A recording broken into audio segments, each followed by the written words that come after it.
Hello, तो आज हम लोग जो भी कुर्ती की कटिंग करने वाले हैं, जिसका चेस्ट अगर 36 से 40 इंच है, उसका एकदम परफेक्ट आर्म होल और नेक आने वाला है। अगर नेक का नाप आपका 0 से 4 इंच बैक नेक डीप होने वाला है, तो उसके हिसाब से ये कुर्ती कटेगी। तो वो आपका एकदम परफेक्ट होने वाला है कुर्ती। ना आपका गला डाउन होगा, ना आपका आर्म होल में कोई झोल आएगा, ना आर्म होल टाइट होगी, एकदम परफेक्ट आपकी कुर्ती कटने वाली है। तो चलिए हम लोग कुर्ती की कटिंग करते हैं। ये हमारा फ्रंट पार्ट है जो कि वर्क वाला है, ये जो बैक पार्ट है वो प्लेन है। तो हम लोग पहले बैक पार्ट की कटिंग करेंगे। तो पहले बैक पार्ट को फैब्रिक को फोल्ड कर लेना है। इसे अच्छी तरह से आप लोग प्रेस कर ले। अगर फोल्ड किया हुआ है, कहीं पे मुड़ा हुआ, तो ये जो मेजरमेंट है वो स्क्रीन पे आ रहा है। इसी मेजरमेंट से कुर्ती की कटिंग हुई है। तो यहाँ पे मैं सीधी लाइन खींच ली और यहाँ से 7 इंच नीचे डाउन आना है, जहाँ पे चेस्ट का मार्क लगेगा, इसे आर्म होल लेंथ बोलते हैं। उसके बाद 14.5 इंच पे हमारा वेस्ट का मार्क लगने वाला है।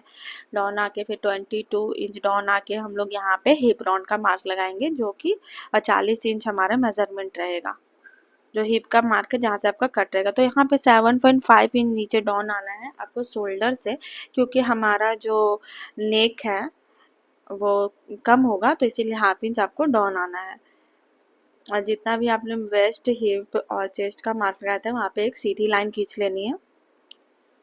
तो सभी जगह पे मैं सीधी लाइन खींच ले रही हूँ। अब यहाँ पे जो लेंथ हमारा 40 इंच है, तो उसमें मैं यहाँ पे 1 इंच प्लस करूँगी फोल्ड के लिए, क्योंकि नीचे में हमारा फोल्ड होगा, तो उसके लिए मैंने यहाँ पे 1 इंच एक्स्ट्रा लिया है।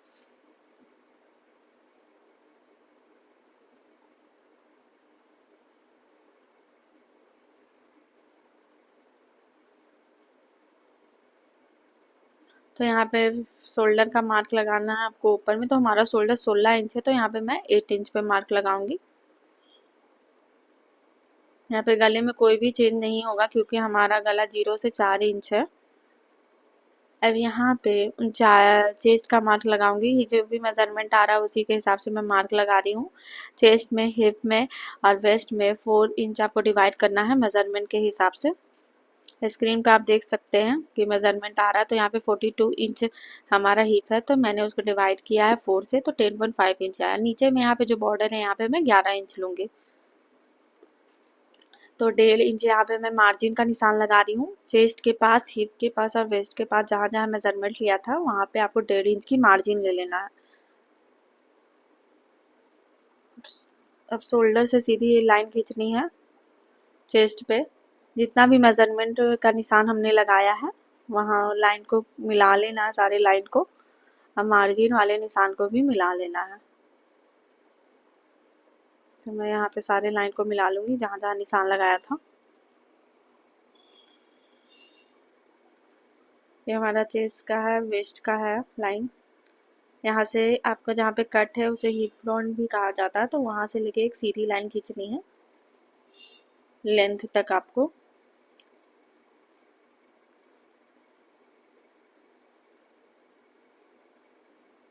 और यहाँ पे मार्जिन का भी निशान लगा लेना। तो हमारी कुर्ती की मार्किंग हो चुकी है। अब हम यहाँ पे आर्म होल का मार्क करेंगे। तो आर्म होल का जितना लेंथ है उसका हाफ पे आपको मार्क लगाना है। और यहाँ पे कॉर्नर पे एक सीधी लाइन खींचनी है। यहाँ पे हम लोग आर्म होल का शेप देंगे। तो यहाँ पे मैं फ्रेंच कर्व से आर्म होल का शेप देने वाली हूँ। आप चाहे तो ऐसे भी वजन दे सकते हैं नाप। तो यहाँ पे आर्म होल का शेप दे दिया। फ्रेंच कर्व से बहुत अच्छा आर्म होल का शेप आता है। अब यहाँ पे मैं गले का नाप लगाऊंगी। तो गला का जो ब्रॉड है 3 इंच रखा है मैंने, और जो गला का बैक नेक का लेंथ है वो 4 इंच है। तो यहाँ पे हम लोग को एक बॉक्स बना लेना है गले की कटिंग के लिए। अब हमेशा ध्यान रखें, जैसे जैसे हमारा गला डीप होता है, वैसे वैसे हमारा शोल्डर कम होते जाता है। तो यहाँ पे मैंने राउंड शेप दे दिया है गले में। अब 1.25 इंच पे मैं यहाँ पे मार्क करूंगी। यहाँ से डाउन आना आपको 1.25 इंच, और ऊपर में हाफ इंच आपको एक्स्ट्रा मार्जिन ले लेनी है।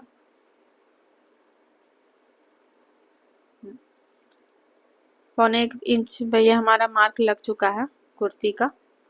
अब हम लोग इसकी कटिंग करेंगे। यहाँ पे ऊपर में आपको हाफ इंच मार्जिन छोड़ते हुए कटिंग करनी है शोल्डर के पास। 1.25 इंच मैंने इसलिए लिया क्योंकि हमारा गला डीप नहीं है। अगर हमारा गला डीप रहता तो हम लोग सिर्फ 1/2 इंच पे मार्क करते।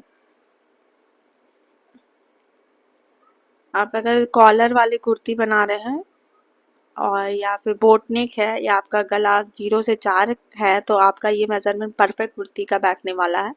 आपका आर्म होल में भी कोई झोल नहीं आएगा, आपका गला भी नहीं गिरेगा, परफेक्ट आपकी कटिंग होने वाली है कुर्ती की।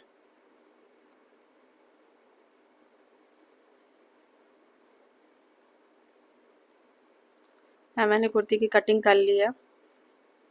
अब मैं फ्रंट पार्ट की कटिंग करूंगी। तो फ्रंट पार्ट को बिछा लिया मैंने। अब बैक पार्ट की जो कटिंग की थी वो फ्रंट पार्ट के ऊपर रख लिया है। अब यहाँ पे नीचे में जो मैंने फोल्ड 1 इंच एक्स्ट्रा मार्जिन लिया था फोल्ड के लिए, उसे मैं फोल्ड कर लूँगी क्योंकि हमारा नीचे में ऑलरेडी लेस लगा हुआ है तो हमें एक्स्ट्रा लेने की ज़रूरत नहीं है फ्रंट पार्ट में। अगर आपका लेस नहीं है तो आप एक्स्ट्रा ले सकते हैं, जितनी कुर्ती की नाप है बैक की तो पूरा ले लें। अब यहाँ पे मैं कुर्ती का जो बैक पार्ट है उसके फ्रंट पार्ट पे निशान लगा रही हूँ।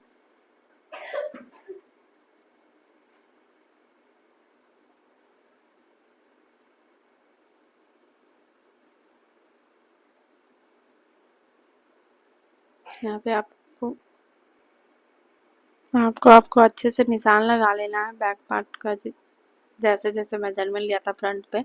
और हमेशा इस चीज़ का ध्यान रखें कि जो बैक का आर्म होल होता है वो फ्रंट के आर्म होल से हमेशा ज़्यादा करता है, तो हम लोग जो फ्रंट का आर्म होल है वो थोड़ा डीप काटेंगे। तो यहाँ पे मैं कुर्ती की कटिंग कर ले रही हूँ। ये वर्क वाली कुर्ती है तो थोड़ी सी प्रॉब्लम हो रही है कट करने में।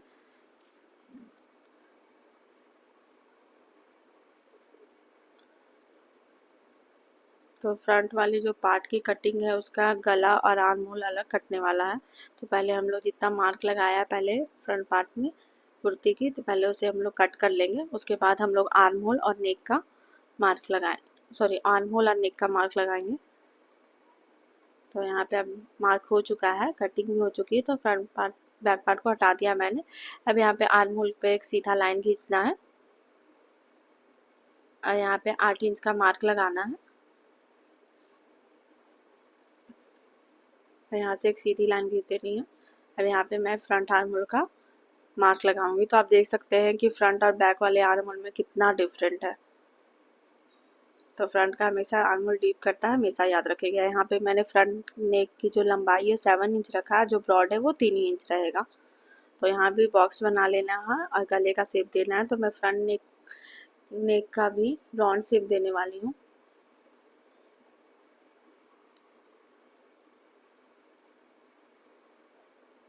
अब आर्म होल की भी कटिंग कर लेना है और नेक के भी कटिंग कर लेना है।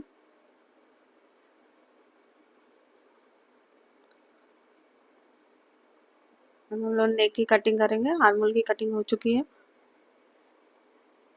वर्क वाली कुर्ती होने के चलते सीजर कैंची हमारा फंस जाता है वर्क में।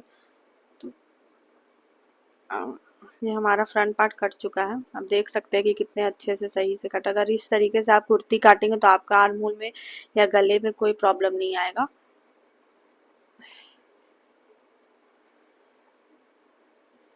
फिर अब हम लोग स्लीव की कटिंग करेंगे। तो स्लीव को 4 फोल्ड मैं करने वाली हूँ। बाजू की कटिंग के लिए कपड़े को हमेशा 4 फोल्ड किया जाता है। इसकी लंबाई मैंने 13 इंच रखा है।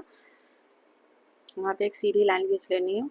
अब यहाँ पे आर्म होल के लिए मैंने 7.8 इंच लिया है। हमेशा आर्म होल का जो मार्क मैं लगाती हूँ उस चेस्ट का 5th पार्ट करके लगाती हूँ। हमेशा चेस्ट का जो मार्क है उसको फिर से डिवाइड देना है। यहाँ पे 3.5 इंच डाउन करके आर्म होल का मार्क लगा लेना है।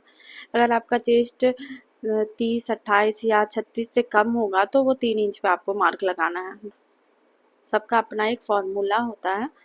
तो यहाँ पे 1.5 इंच का मार्जिन मैंने यहाँ पे आर्म होल का शेप दे देना है। और यहाँ पे 1 इंच मैंने एक्स्ट्रा लिया है फोल्ड के लिए नीचे में। तो अब इसकी कटिंग कर लेना है।